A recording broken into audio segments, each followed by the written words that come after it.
sallallahu alayhi wa sallam. Yani it's not one of us that says, some men, yani, he thinks it's a big deal when he even gives 5 minutes to his wife. Really, that exists. He thinks like he keeps, yani, keep it formal between him and his wife. Some people do. I cannot show her my weaknesses. I cannot show her this. Why? هن لباس لكم وأنتم لباس لهن. So he ﷺ comes to his wife Aisha. He said, I know when you're pleased with me, and I know when you're angry with me. Some husband will come to his wife, he said, whether you're pleased with me or you're angry with me, I don't care. Right? Some husbands have this attitude. What's that going to achieve and establish? So the Prophet ﷺ tells her, I know when you're pleased with me and when you're angry with me. Huh? So how do you know? She asked him صلى الله عليه وسلم فقلت من أين تعرف قال أما إذا كنت عني راضية فتقولين لا ورب محمد وأما إذا كنت عني غضبان فتقولين لا ورب إبراهيم. If you're pleased with me and you swear by the Lord of Muhammad. But if you're not pleased, if you're angry with me, then you will swear by the Lord of Ibrahim. Alright? قلت قالت يعني عائشة, she said قلت أجل. I told him, you're right. والله يا رسول الله ما أهجر إلا اسمك. Look how a woman talks to her husband. She tells him, you're right, but wallahi, the only thing يعني I don't mention is your name, but you in my heart. Huh? Just the fact I did not swear by your name, that doesn't mean you're out of my heart and mind. I abandon your name. So very important. These words can, يعني, trust me, one nice word from a woman can bring down your husband even if he's a mountain. And vice versa. I think our women are so good and all they need very little things, but we fail to provide. We fail even to give those little things. Even a word. Some women complain, my husband never told me I love you. Because he thinks that if he tells her that, he's weak. Prophet ﷺ said that to Aisha and to his wives. When he was asked, who's the most beloved woman to you? He said, who is the most beloved human being to you? He said, Aisha. He wasn't shy. There is no shame in this. If I love her, I love her. And if you love your wife, tell her. Okay?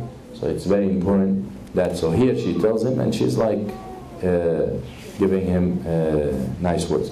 عن عائشة بعث إلى النساء تعني في مرضه فاجتمعن فقال إني لا أستطيع أن أدور بينكن فإن رأيتن أن تأذن لي فأكون عند عائشة فعلتن فأذن له. So he's sick, and you know he's married more than one, and he used to rotate. So he's sick, and yet he's telling them, if I cannot go every night to each one of you, I'm sick. But if you allow me, if you give me the permission to stay in the house of Aisha.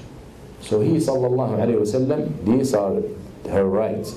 He sallallahu alayhi wasallam is so concerned about his wife feeling. Some of the men insult his wife.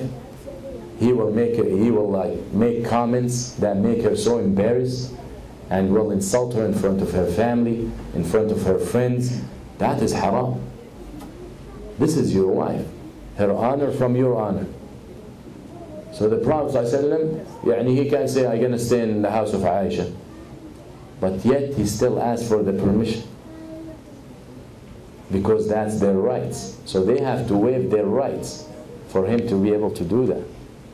Why? Because he's concerned about their feelings. So we have to start thinking like the Prophet ﷺ.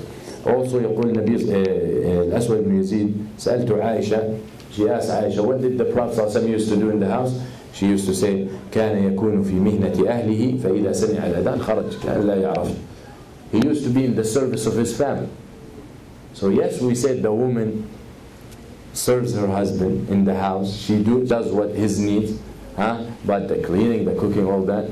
But here the Prophet ﷺ, that doesn't mean the man sits crossing legs and watching TV and she does. Let her work. Doesn't work like that. The Prophet ﷺ, his example is the best example. But if you remember when I talked about the woman is obligated to service her husbands and do these things in the house, I said when he is outside working. But if you are in the house, help her. Share with her. And the one of us might be sitting and he sees his wife might be so tiny and so small and she's carrying the garbage bag and it's so heavy and it's full of his garbage. It's his garbage. And he does not move. She might have to carry it across the building, go downstairs and go to the dumpster. And he doesn't even blink. The Prophet ﷺ did not do that. She said he used to be in the service of his family. To service your family is an honor. To service your family is an honor. And it's ibadah.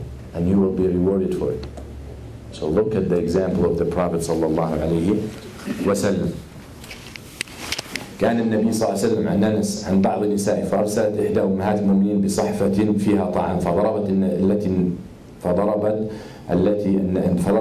صلى الله عليه وسلم في بيتها يد الخادم التي النبي في بيتها يعني يد الخادم فسقطت الصحفة فانفلقت فجمع النبي صلى الله عليه وسلم فلق الصحفة ثم جعل يجمع فيها الطعام الذي كان في الصحفة ويقول غارت أمكم ثم حبس الخادم حتى أتي بصحفة من عند التي هو في بيتها فدفع الصحفة الصحيحة إلى التي كسرت صحفتها وأمسك المكسورة في البيت الذي كسر.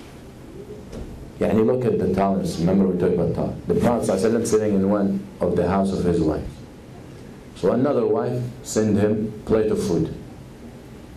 So the one that he's in her house, he's in my house. Why you're sending him food? I'm gonna cook for him. I made food for him. So she got angry, and this is in front of the Sahaba. She got angry and she slammed that plate of food, so the food spilled on the floor and the plate broke.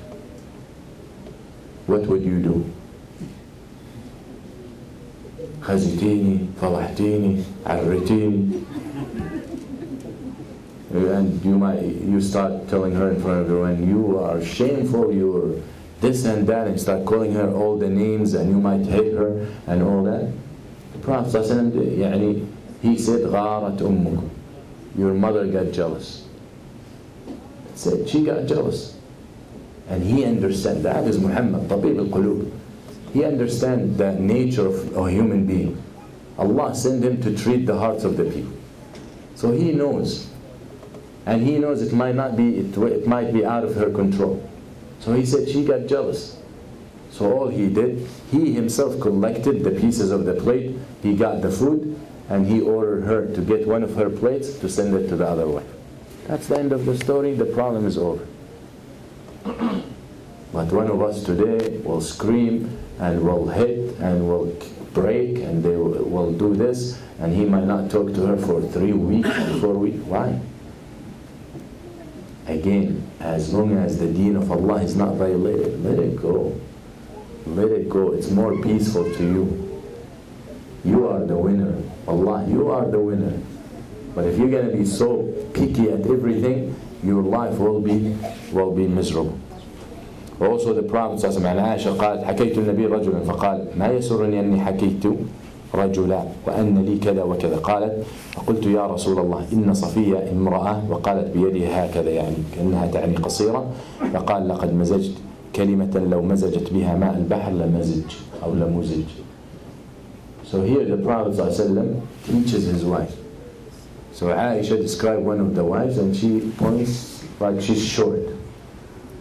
And how many of us fall into that? Oh, look at him, he's so short. Or look at him, look at his skin color, look at his hair. So Aisha radiallahu anha, she talked about one of the wives, Safiya, and she made the impression that she's short. So the Prophet said, you made a word, you made a comment that if it was mixed with the water of the ocean, it would mix with it. You so awful word, it would have spoiled the water of the ocean. Just to say about a human being short. Very important. Because remember, whenever you make a comment about a human being, the way Allah created them, you're not complaining about, you're not making a comment on their creation. You're complaining about the Creator. So be aware of that. So here the Prophet ﷺ teaching his wife, educating her. قل النبي صلى الله عليه وسلم استوصوا بالنساء فإن المرأة خلقت من ضلع وإن أعوج شيء في الضلع أعلاه، فإن ذهبت تقيمه كسرته وإن تركته لم يزل أعوج فاستوصوا بالنساء. النبي صلى الله عليه وسلم said